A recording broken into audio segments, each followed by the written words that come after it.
हरे कृष्णा। हरे कृष्णा। आप सभी का संस्कार शाला में स्वागत है। तो चलिए हर बार की तरह शुरू करेंगे हम प्रार्थना से। अद्विका, आज आप प्रार्थना लेंगी? हाँ। ओके, तो चलिए भगवान का ध्यान करते हैं।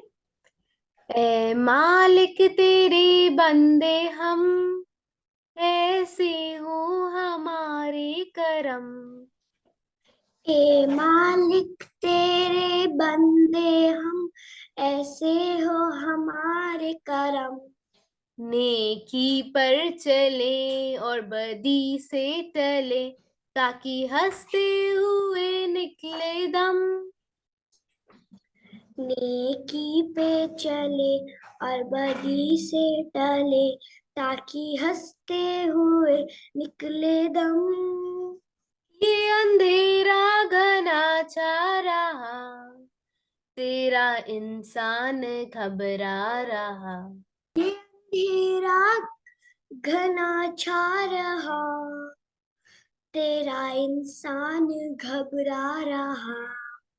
हो रहा बेखबर, कुछ न आता नजर, सुख का सूरज छुपा जा रहा।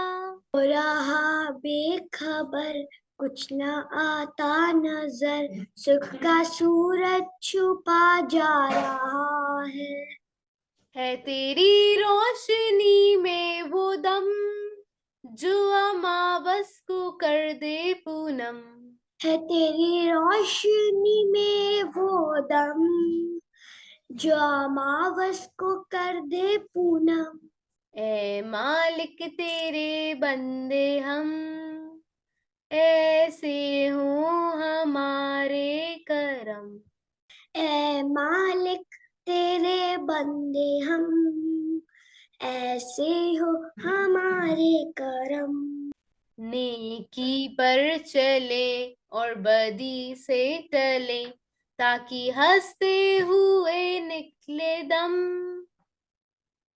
नेकी पर चले और बदी से टले, ताकि हंसते हुए निकले दम।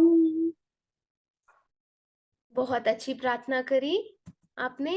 अब चलिए इसी के साथ आप सभी को आज महाशिवरात्रि की बहुत बहुत शुभकामनाएं।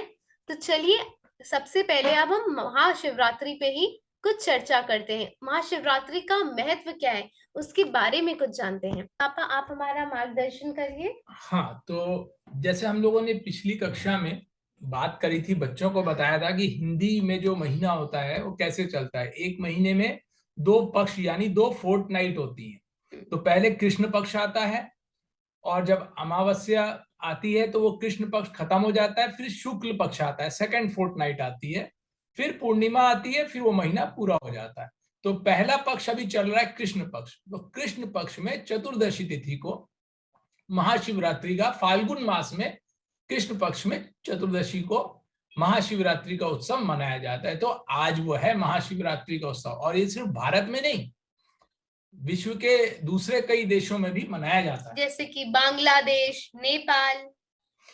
हाँ, तो अब महाशिवरात्रि मतलब भगवान शिव से जुड़ा हुआ ये पर्व है।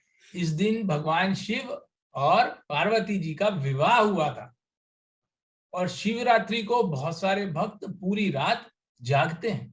इसके पीछे एक कथा है सुंदर सी, कि क्यों रात को जागते हैं। तो चलिए जानते हैं वो कथा। तो जैसा बहुत सारे बच्चों को पता है कि षष्ठी के आरंभ में समुद्र मंथन हुआ था। तो समुद्र मंथन में से अमृत भी निकला था और विष भी निकला था। हाँ, पॉइजन निकला था एक। हाँ, तो वो विष से पूरी सृष्टि का अहित ना हो, अनिष्ट ना हो, सारे जीव जंतु मर न जाएं, इसलिए भगवान शिव ने वो विष पी लिया था। वो गले से नीचे न जाए इसलिए गले तक आया, और फिर उनका जहर के प्रभाव से, विष के प्रभाव से भगवान शिव का गला पूरा नीला पड़ गया था। इसलिए भगवान शिव का एक नाम है नीलकंठ। हाँ, तो नीलकंठ। तो अब क्या हुआ, तो ऐसा हुआ था कि रात्र भर, ऐसा हुआ कि रात्रि भर वो भगवान शिव जागे, और फिर उनको प्रसन्न करने के लिए देवताओं ने जो है नृत्य संगीत भी किया, रात्रि भर वो जागे। तो उसी को याद करके भक्त लोग शिवरात्रि के दिन रात भर जागरण भी करते हैं और भजन करते हैं। हाँ, तो अच्छा, शिवरात्रि की जब ये बात होती है तो जैसा बहुत सारे बच्चे जानते भी हैं कि भोलेनाथ, भगवान शिव का एक नाम है भोलेनाथ, उनको भोला कहा जाता है, सरलता से प्रसन्न हो जाते हैं, इसीलिए उनका एक नाम है आशुतोष। आशुतोष जो नाम है ना, आशुतोष का मीनिंग क्या है बेटा पता है? हाँ, जो कि जल्दी से प्रसन्न हो जाते हैं। जो बहुत बहुत आसानी से प्रसन्न हो जाते हैं, संतुष्ट हो जाते हैं, उसलिए उनको कहते हैं आशुतोष। तो भगवान शिव का ही नाम है। यहाँ तक कि आज बहुत सारे बच्चों ने व्रत रखा होगा, कुछ बच्चों ने व्रत रखा होगा, बच्चों के माता पिता ने व्रत रखा होगा, बच्चों ने घर में देखा होगा और मंदिर में गए होंगे, पूजा की होगी, शिवलिंग पे जल चढ़ाया होगा या दूध चढ़ाया होगा। तो भगवान शिव तो मात्र जल अर्पण करने से भी प्रसन्न हो जाते हैं। तो इससे हमें क्या सीखना चाहिए, हमारे लिए क्या संदेश है, क्या मैसेज है? हमें यह सीखना है कि जैसे भगवान शिव बड़ी जल्दी संतुष्ट हो जाते हैं, सेटिस्फाई हो जाते हैं, जो मिला जल चढ़ाया तो उसमें भी प्रसन्न हो गए, संतुष्ट हैं वो। तो हमें भी अपने जीवन में जो मिल रहा है ना, उससे सेटिस्फाई होना चाहिए, ज्यादा लालच नहीं करना चाहिए, ग्रीडीनेस नहीं होनी चाहिए। ये हमारे लिए बहुत लाभदायक बात हो सकती है, सीखने वाली बात है। कल शिवाजी जयंती भी है, उसके बारे में बच्चों को बताएं। छत्रपति शिवाजी की कल जयंती होगी, तो चलिए थोड़ी सी चर्चा हम उन पे भी करते। वो भी शिव जी के बहुत बड़े भक्त थे, जैसा कि ये चित्र आपको खास करके दर्शाता होगा। तो चलिए अब शिवाजी के बारे में कुछ जानते हैं। उनकी जयंती, उनका जन्मदिन हम कल मनाएंगे 19 फरवरी को। तो लगभग आज से 400 साल पहले, लगभग 400 साल पहले 1630 में, 1630 में छत्रपति शिवाजी महाराज का जन्म हुआ। 19 फरवरी 1630, 19 फरवरी 1630 में। उनका नाम छत्रपति तब पड़ा था जब उनका राज्याभिषेक किया गया था और उन्हें राजा बनाया गया था। वो कब हुआ था? 1674 में, 1674 में, 6 जून को। हाँ।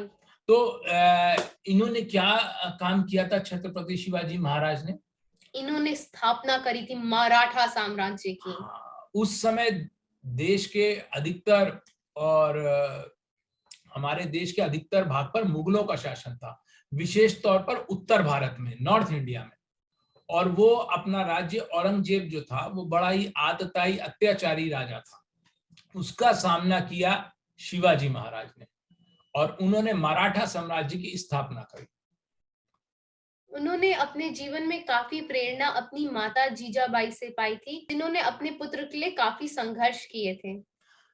छत्रपति शिवाजी महाराज के जो पिताजी थे उनका नाम था शहाजी राजे। वो एक सामंती राजा थे, एक राज्य था उसके, वो सामंत थे, छोटा राज्य था। तो बाद में शिवाजी महाराज ने उस राज्य को काफी बड़ा किया। पूरे महाराष्ट्र, जो आज का महाराष्ट्र राज्य है, उसका अधिकतर भूभाग उनके राज्य में आया और साथ ही साथ कर्नाटका के भी, जो कर्नाटक राज्य, उसके भी बहुत सारे भूभाग पर शिवाजी महाराज का राज्य फैल गया था। और उन्होंने सिर्फ राज्य कितने भाग में फैला था ये इतना इंपॉर्टेंट और महत्व की बात नहीं है। महत्व की बात यह है कि जो प्राचीन हिंदू संस्कृति थी, जो उसके रीति रिवाज थे, उनकी उन्होंने पुनः स्थापना करी। यहां तक कि उन्होंने मराठी भाषा के साथ साथ संस्कृत भाषा को भी राजकाज की, शासन की भाषा बनाया था। तो इसलिए उनका राज्य बहुत इंपॉर्टेंट है। अच्छा, बच्चों से पूछिए, क्या बच्चों को पता है कि शिवाजी महाराज के नाम पर एक एयरपोर्ट भी है? वो कौन से, कहाँ एक रेलवे स्टेशन भी है और एक एयरपोर्ट भी है। पूछिए, कोई बच्चा बताना चाहेगा क्या? ओके अयान, आप बताइए। छत्रपति शिवाजी इंटरनेशनल एयरपोर्ट कहाँ पे है, कौन सी सिटी में? मुंबई। मुंबई, करेक्ट, बिल्कुल सही जवाब। और एक रेलवे स्टेशन है, वो किस शहर में है? रेलवे स्टेशन कहाँ पे है? उसका नाम है छत्रपति शिवाजी टर्मिनस, CST। आप बताएंगे किस सिटी में है वो, कौन से शहर में? Any guesses? ओके, वो भी मुंबई में ही है। बिल्कुल सही Correct. जवाब, बिल्कुल सही जवाब। अच्छा, जैसा बहुत सारे बच्चे सब जानते हैं कि बाद में अंग्रेजों का शासन हो गया था अपने देश पे, और उससे स्वतंत्रता दिलाने के लिए बाल गंगाधर तिलक को अधिकांश बच्चे उनके नाम से परिचित होंगे, लोकमान्य तिलक भी कहते हैं, उनका रोल रहा, बहुत योगदान रहा। तो उन्होंने स्वतंत्रता संग्राम में शिवाजी महाराज को एक नायक के रूप में, एक हीरो के रूप में देखा गया, और शिवाजी जयंती जो मनाई जाती है, जिसको कल मनाया जाएगा, इसकी शुरुआत लोकमान्य तिलक ने ही करी थी। तो आज शिवाजी जयंती पर इतना ही चर्चा करेंगे, आगे और भी चीजें हैं। अब मैं आगे आपको बढ़ते हैं। एक टेम्पल दिखाऊंगी, आपको उसे आइडेंटिफाई करना है, कौन जानता है इस टेम्पल को? का संबंध भी शिव जी से है। आज शिवरात्रि है, तो ये जो मंदिर आपको दिख रहा है स्क्रीन पे, इसका संबंध शिव जी से है, भोलेनाथ से। अद्विका। रामेश्वरम टेम्पल। करेक्ट। तो रामेश्वरम के बारे में थोड़ी सी बात करें क्या हम लोग? बिल्कुल बिल्कुल, चलिए शुरू करते सबसे हैं। पहली बात तो ये कि जो 4 धाम है हमारे, 4 धाम में से एक हो गया रामेश्वरम, बाकी 3 कौन से हैं? कोई बच्चा बताना चाहेगा? चलिए आप ही बता दीजिए। जगन्नाथपुरी, बद्रीनाथ, रामेश्वरम और द्वारका। तो भारत के 4 हिस्सों में 4 धाम है। तो उत्तर में बद्रीनाथ, पश्चिम में द्वारका, पूर्व में जगन्नाथपुरी और दक्षिण में रामेश्वरम। भारत के दक्षिण में राज्य है तमिलनाडु। तमिलनाडु राज्य में रामेश्वरम स्थित है। रामेश्वरम एक द्वीप है, एक आइलैंड। और बहुत एक इंटरेस्टिंग बात बताएं, उस द्वीप आइलैंड का आकार वो कैसा है? शंख के आकार का है। और रामेश्वरम में भगवान राम के इष्ट देव थे शंकर जी, शिव जी। तो वहां पे शिवलिंग की स्थापना करी थी भगवान राम ने। और ये जो आप देख रहे हैं मंदिर, इसका नाम है रामनाथ स्वामी मंदिर। तो ये वहीं रामेश्वरम में स्थित है। और इस मंदिर से जुड़ा हुआ एक वर्ल्ड रिकॉर्ड सा है, जो विश्व में बहुत बड़ी, वो नित्य आप बताना चाहेंगी बच्चों को? जो इस मंदिर का कॉरिडोर है, जिसका जो पैसेज है, जो पैसेज वे है इसका, ये वर्ल्ड का लार्जेस्ट पैसेज है, सबसे लंबा है, लॉन्गेस्ट है, जिसको हम गलियारा भी कहते हैं। हाँ। और रामेश्वरम जो है ना, 12 ज्योतिर्लिंग जहां मतलब शिवलिंग होता है, तो 12 ज्योतिर्लिंग जो बहुत महत्व के हैं, जिनका बड़ा पौराणिक महत्व है, आध्यात्मिक महत्व है, तो 12 ज्योतिर्लिंग में से एक है रामेश्वरम।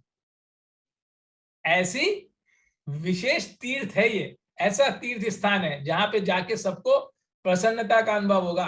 तो अब कितने बच्चे अपने माता पिता से कहेंगे कि वो उनको रामेश्वरम ले जाएं घुमाने के लिए? किसको किसको जाना है तमिलनाडु में रामेश्वरम देखने? जरूर जाएं, जरूर जाएं, बहुत अच्छा लगेगा आपको वहां जा करके।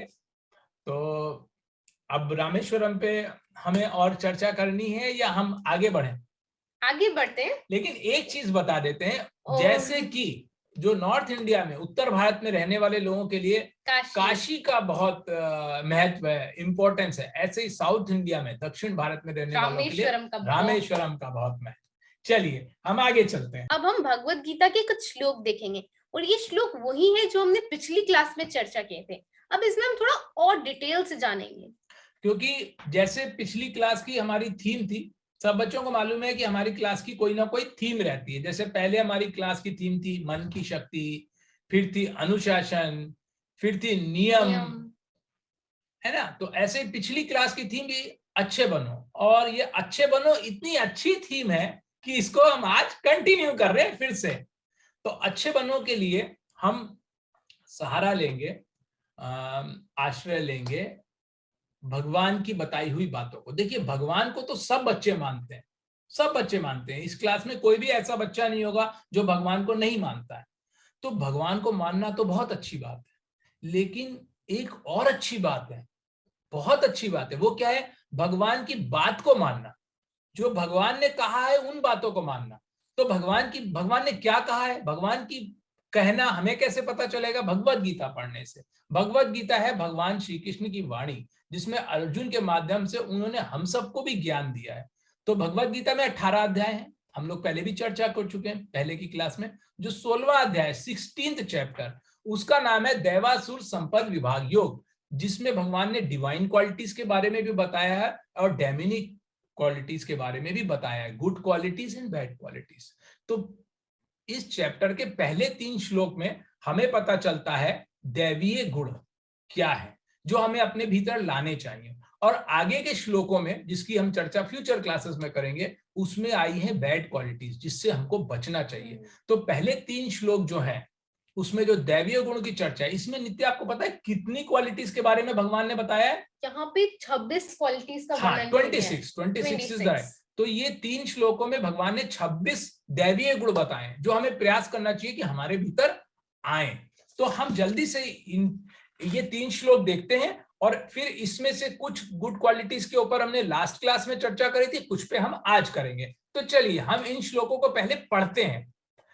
श्री भगवान उवाच, श्री भगवान उवाच, अभयं सत्व संशुद्धिर्, अभ्यम सत्व संशुद्धिर्, ज्ञान योग व्यवस्थितिः, ज्ञान योग व्यवस्थितिः, दानन्दमश्च यज्ञश्च, दानन्दमश्च यज्ञस्य, स्वाध्यायस्तप आजवम्, स्वाध्यायस्तप आर्जवम्, अहिंसा सत्यमक्रोधस्, अहिंसा सत्यमक्रोधस्, त्यागः शान्तिरपैशुनम्, त्यागः शान्तिरपैशुनम्, दया भूतेष्व लोलुप्त्वम्, दया भूतेष्वलोलुप्त्वम्, माधवम् हीरचापलम्, मार्धवम् हीरचापलम्, तेजः क्षमादिति शौचम्, तेजः क्षमादिति शौचम्, अद्रोहो नातिमानिता,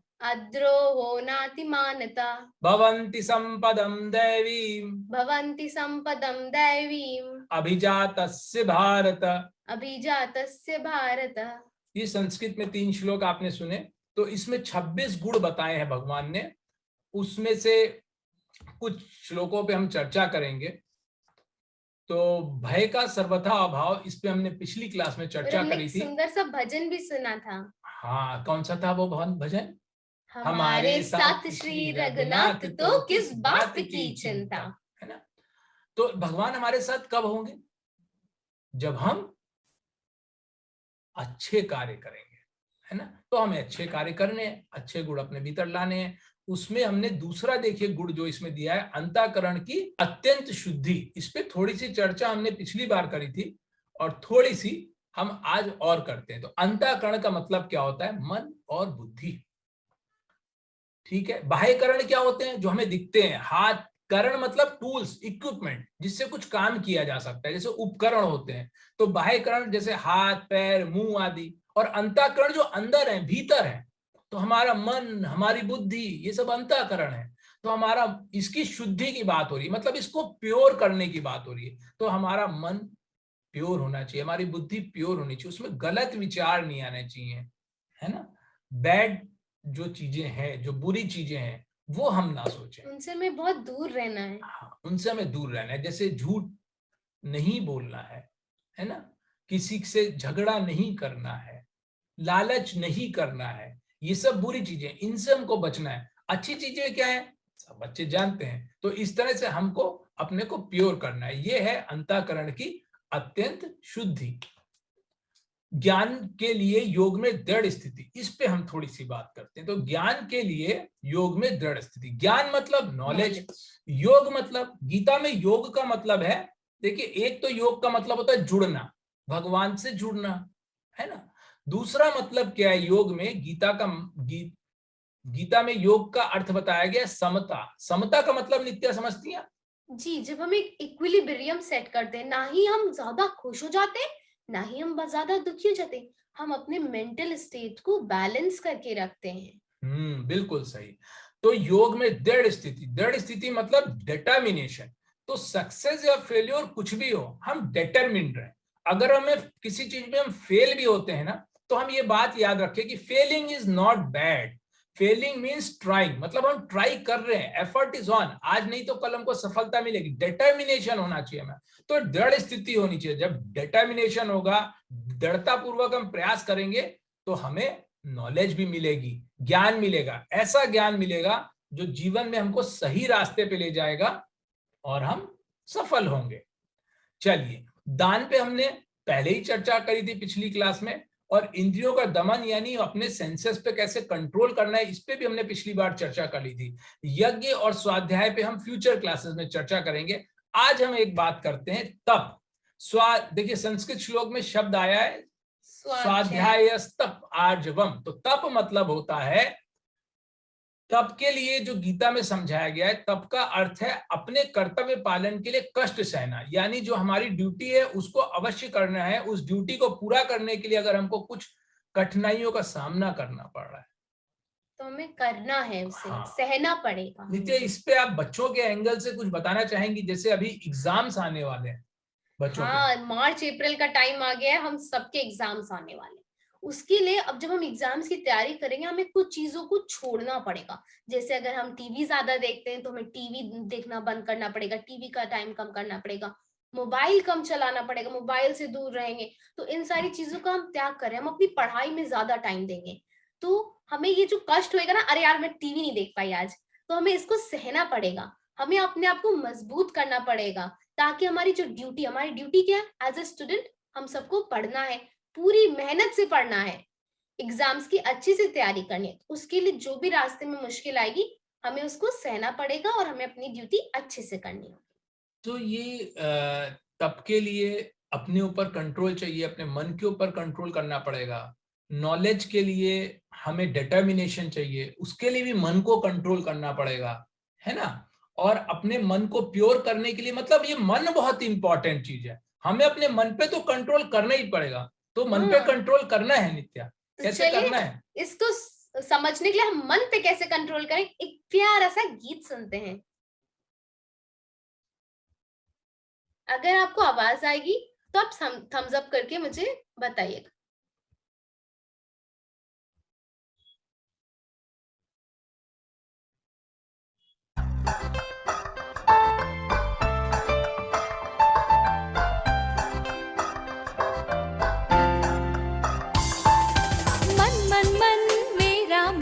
बिन लगाम का घोड़ा मन, मन मन मन मेरा मन, जो हर पल दौड़ा जाए रे विचार का एक घेरा मन, मन मन मन मेरा मन, जो कभी नजर ना आए रे, जो कभी नजर ना आए रे, मन मन मन मेरा मन, मन मन मन मन मन मन मन मेरा मन, बिन लगाम का घोड़ा मन, जो हर पल दौड़ा जाए रे विचार का एक घेरा मन, जो कभी नजर न आए रे, जो कभी नजर न आए रे, मन मन मन मेरा मन, मन मन मन मन मन।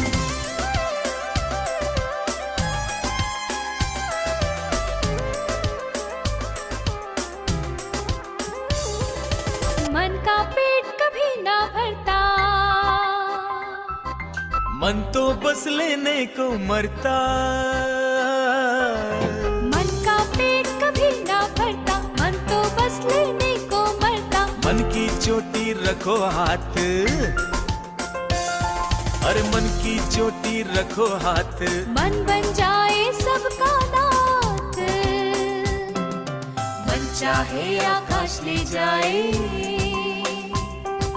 मन चाहे पाताल पहुंचाए, मन चाहे आकाश ले जाए, मन चाहे पाताल पहुंचाए, मन का पार कोई ना पाए, मन तो बेड़ा पार लगाए, जो कभी नजर ना आए रे, जो कभी नजर ना आए रे, मन मन मन मेरा मन, मन मन मन मन मन मन मन मेरा मन, बिन लगाम का घोड़ा मन, जो हर पल दौड़ा जाए रे विचार का एक घेरा मन, जो कभी नजर ना आए रे,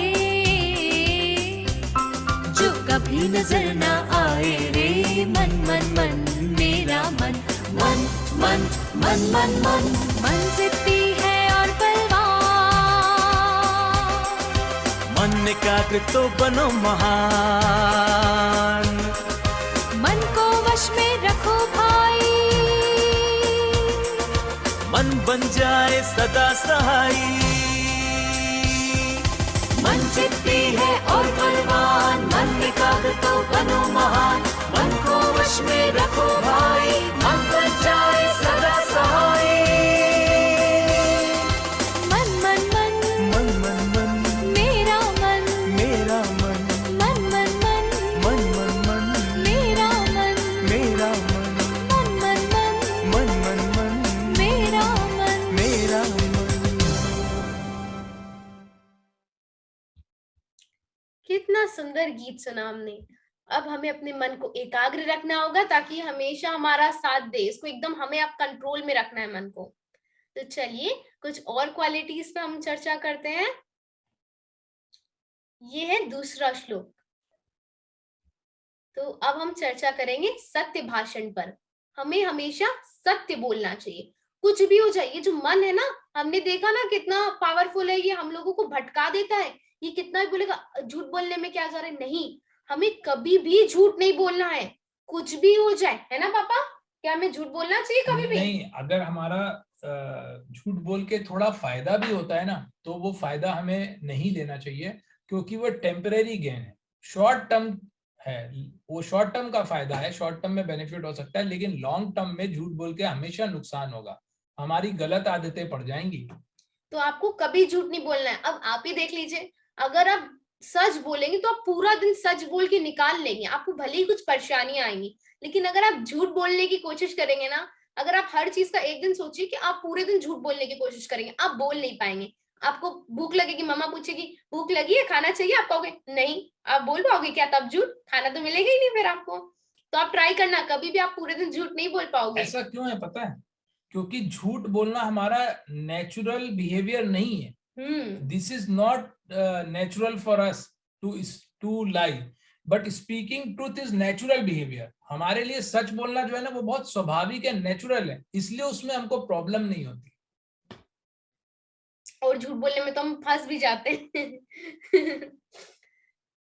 चलिए आगे बढ़ते हैं, जल्दी दूसरी जल्दी। क्वालिटी पे बढ़ते हैं कि हमें चुगली कभी नहीं करनी चाहिए। जो हम दूसरों के बारे में बुरी बातें बोलते हैं ना, आज उसने ऐसा किया, पता है वो ऐसा करती है, उसको देखा है, हाँ वो तो हमेशा ऐसे ही बोलती रहती। कभी नहीं बात करनी, हमें दूसरों की निंदा कभी भी नहीं करनी चाहिए, ये बहुत गलत आदत है।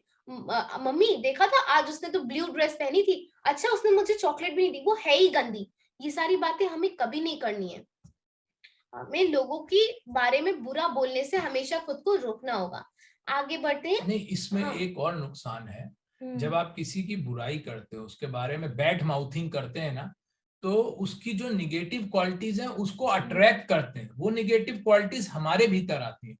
और अगर हम किसी के बारे में अच्छा बोलते हैं तो उसकी गुड क्वालिटीज का हमारे ऊपर भी इन्फ्लुएंस पड़ता है, हमारे अंदर गुड क्वालिटीज आती हैं। तो अपने बेनिफिट के लिए हमको किसी के बारे में बैड माउथिंग नहीं करनी, चुगली नहीं करनी। चलिए मुझे लगता है समय कम है, मैं एक क्वालिटी पर और चर्चा कर लेते हैं बस आज, फिर बाकी नेक्स्ट क्लास के लिए रखेंगे, जो कि है प्राणियों पर दया करना।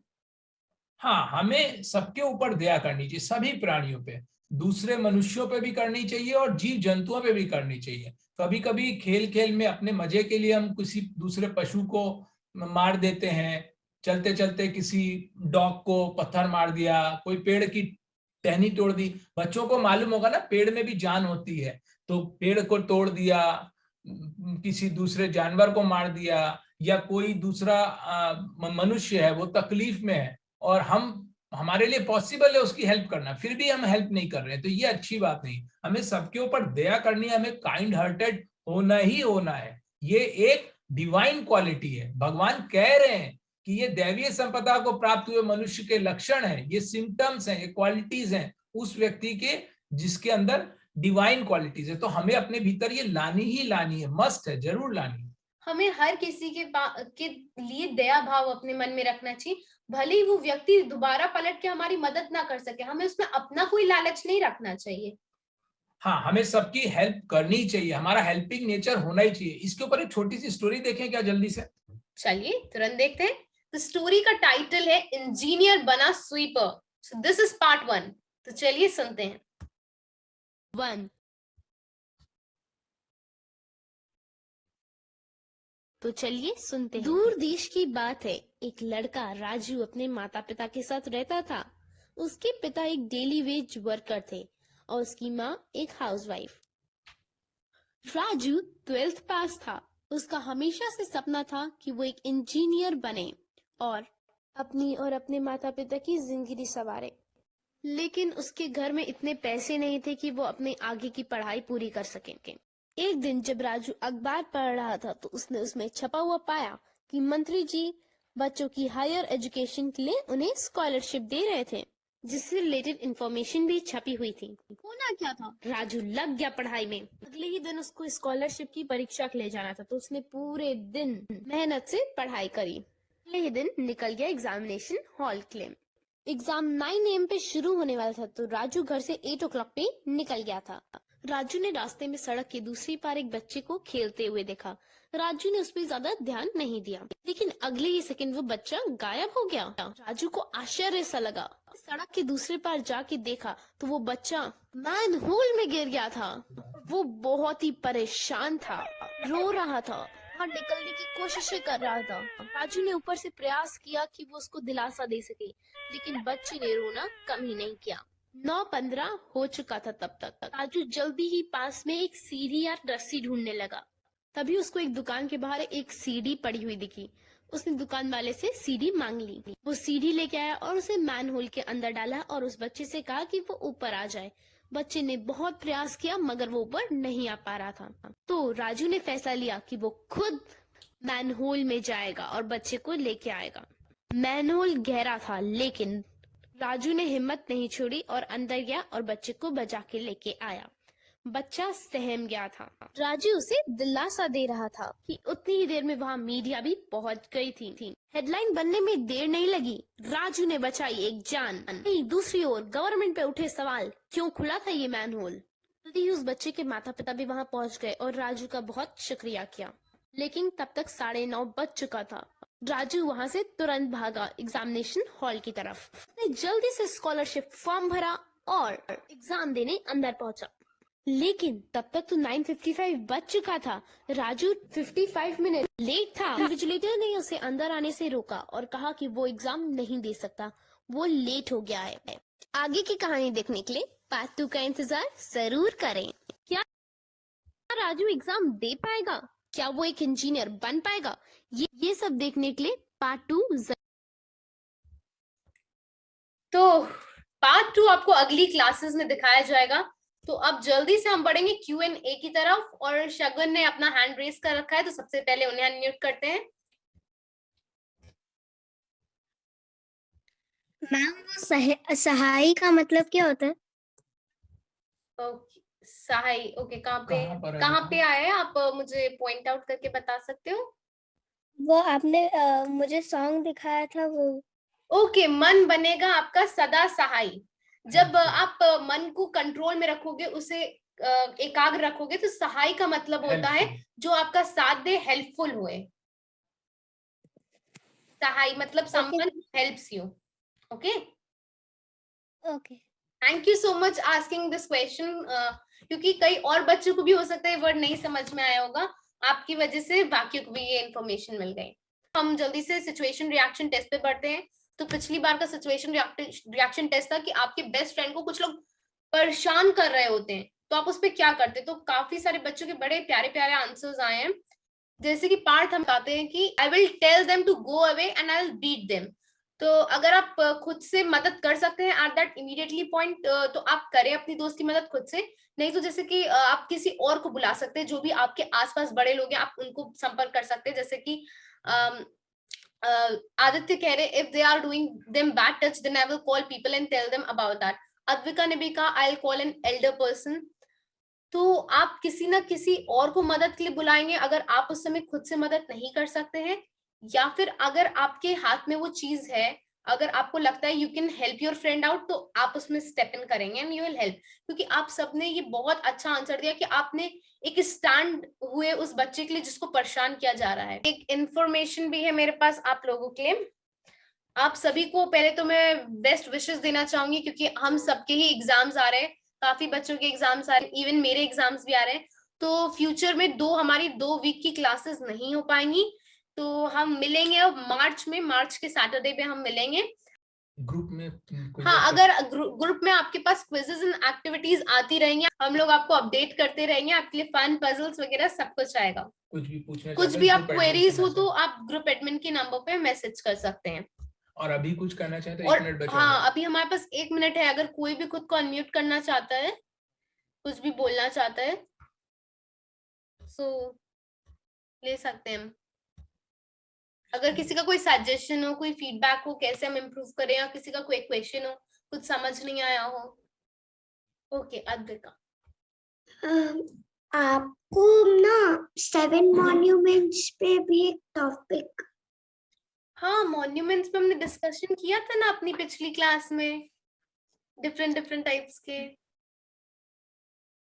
हम उस पे और डिटेल में फर्दर क्लासेस में लेंगे, आप टेंशन मत लीजिएगा, हम और डिटेल में करेंगे। आपका सजेशन हमारे पास आया, हम पक्का लेंगे और मॉन्यूमेंट्स पे। अब हम समापन ले लेते हैं, तो एंड में हम हमेशा ये प्रार्थना लेते हैं भगवान का धन्यवाद करने के लिए।